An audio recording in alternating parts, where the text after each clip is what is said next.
came into work today to pick up some gear for something that I'm doing next week. And it is so eerie in this building. There's nobody here. There's normally so much going on. Okay, so this is my week. There was going to be a long road ahead. I am in sprint retrospective. And then there were some speed bumps along the way. Build something that represents the way you felt about the last sprint. That's my week. That's my week. This is the table that we sit at every day and have lunch. Activate charcoal. Around the corner there is where we sit and work. It's just a mess right now. There's no computer screens. It's as if everybody just got up and left in a hurry and took everything with them, which they did the day before lockdown began. My memories of this place are vibrant, are fun, are productive. We do so much great work here. The firmness of your massaging is not translating to the front of the line. Could you please make it a bit harder? Corporate flourishing. Hashtag employee value proposition. But if you walk around this premises now, it feels as if nothing is going on. But actually that's an illusion, because our team is at home. They are remote working and they're working hard. We're getting a lot done in this time. But the illusion that nothing is going on is not the only illusion that is out there in this time. There is also the illusion that lots is going on, when perhaps not much at all is happening. This is a season where, as we all know, so much is different. It's as if everything from the past has been thrown up into the air, and we're catching this and dropping this and dropping that, and trying to make sense of a new way of being, of a new way of doing things. And it's hard and it's difficult, and we feel like we're failing. We feel like we're failing everywhere. I've shared quite openly about some of the challenges we've had in our own family. I have felt like I have been failing as a husband, failing as a parent. I know that many people are feeling that they're failing maybe as a son or a daughter. Maybe you have older parents or people who you have not been able to maintain proper contact with, and you feel like a bad child, a bad son. I feel like that a little bit myself as well. And then of course at work, we feel like we're failing. I think this is quite common. Trying to figure out how to remote work. If we have a reasonably healthy work ethic and we are struggling to get stuff done, we're feeling guilty. We're feeling bad about it.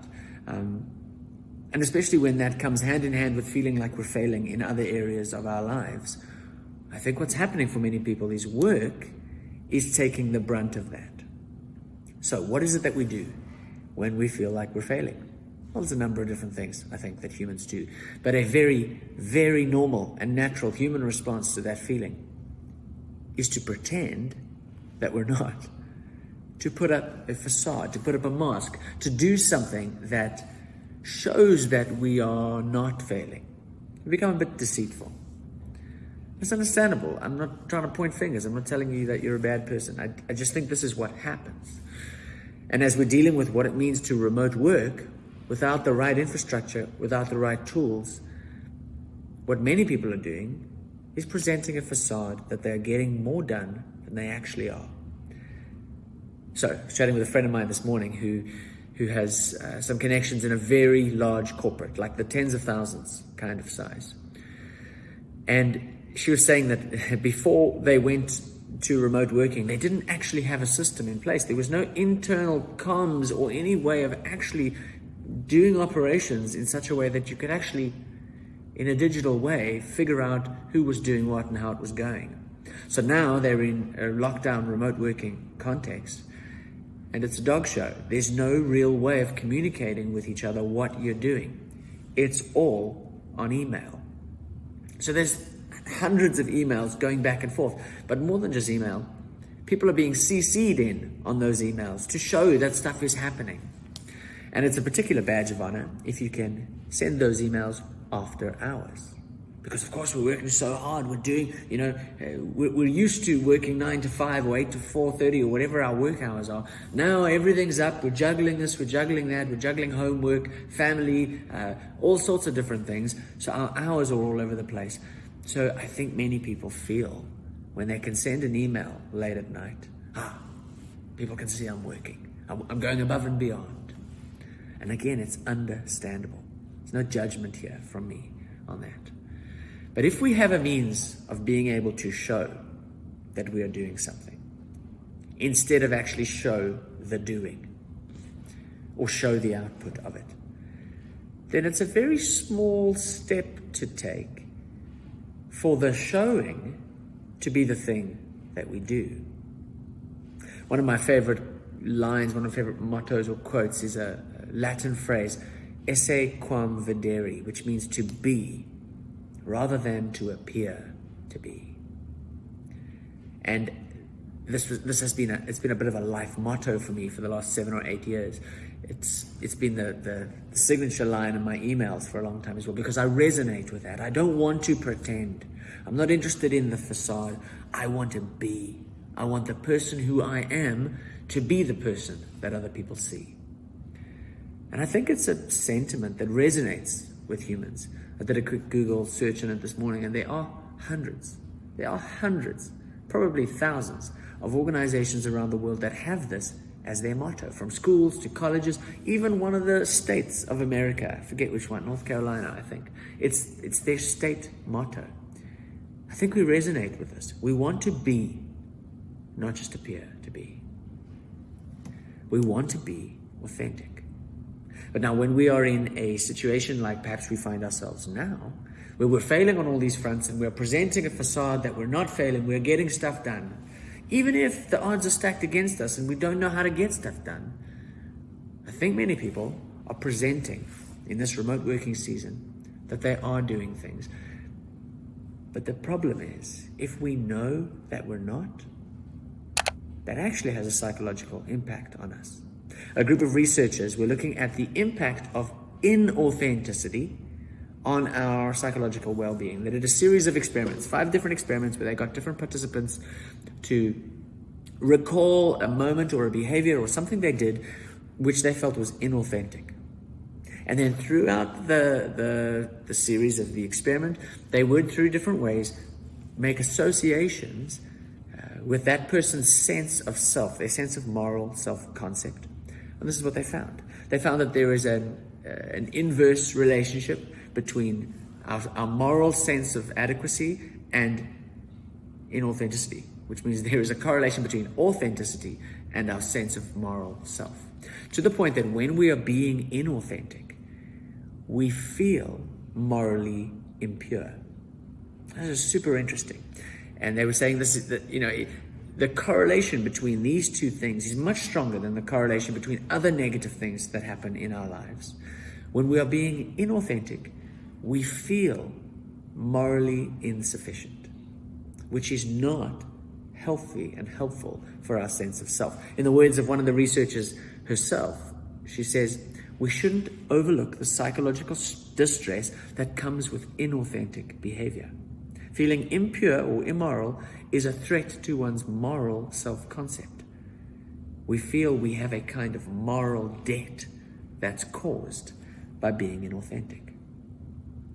Now, that's fairly intuitive. I think many of us would agree with that. But what's so interesting in these studies is the next step, and I find this fascinating.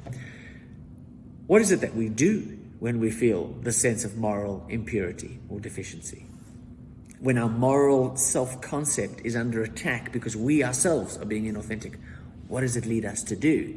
I mean, you would think it would lead us towards being authentic, but no, it doesn't.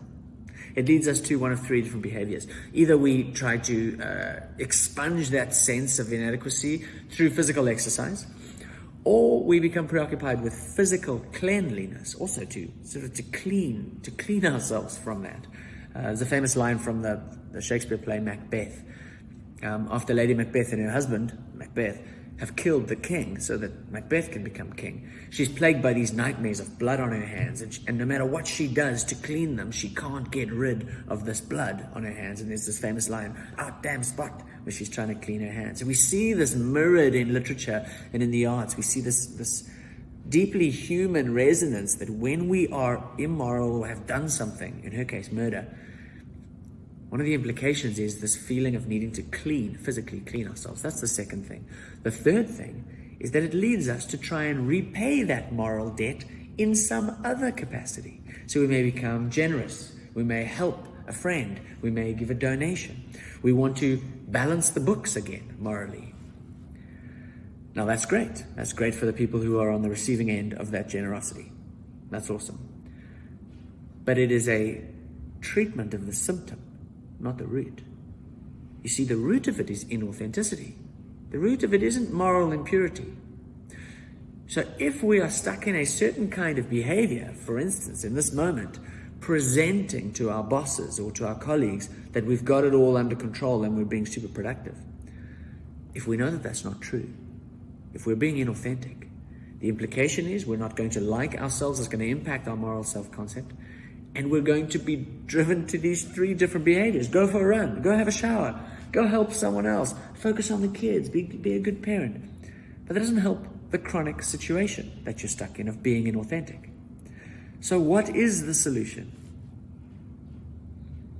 Authenticity. That's the solution. If we opt for any of these other 3, we're going to be stuck in a cycle. And there's only so many showers we can have. There's only so many donations we can make.